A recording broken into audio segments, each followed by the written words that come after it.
Wisconsin high school students marching for gun reform are expected to finish a 50-mile journey this morning. The 40 students began a march over the weekend in Madison. They'll finish today in Janesville. That's where House Speaker Paul Ryan lives.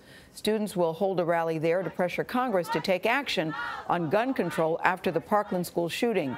Adriana Diaz is in Janesville with their goals. Adriana, good morning. Good morning. The students will arrive at this Janesville park in a few hours for their rally. Now, they chose it because they'll have to cross that bridge by foot to get here, reminiscent of Martin Luther King's march from Selma. The students are coming here because they want Speaker Ryan to act. Paul Ryan, can you hear us? Huh? Huh? We're screaming. We're crying.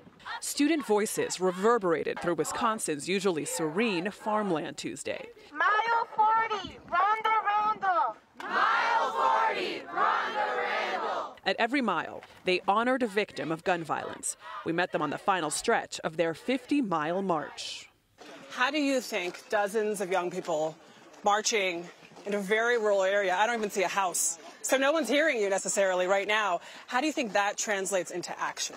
People can hear us. People can hear us from every corner of the country, and that's the power of, social media.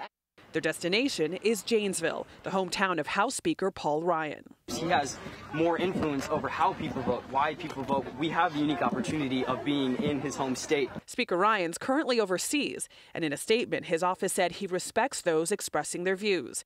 After the Stoneman Douglas High School shooting last month, Ryan oversaw the passage of legislation making background checks more comprehensive. It's a step in the right direction is what I go with. I'd say it's a very small step. The students want a ban on civilian-owned military-style weapons and bump stocks, a 4-day waiting period and background checks for all gun purchases, and to raise the buying age to 21. But broad gun reform may be difficult. In a recent Pew report, the NRA counted nearly 400 pro-gun bills enacted in states since 2013. Do you know what you're up against here? We do. The politicians, the NRA, they're powerful people. But it's not just the NRA. It's a lot of Americans who feel that it's important to protect gun rights. We are not saying that we are right. We're not saying that we're the only opinion that matters. What we're asking for is a seat at the table. The NRA didn't respond to our request for comment about the students' proposals. Now, we asked the marchers what's next, and they said they're calling for students in every state to hold their own 50-mile marches. Anthony? Adriana Diaz. Thanks, Adriana.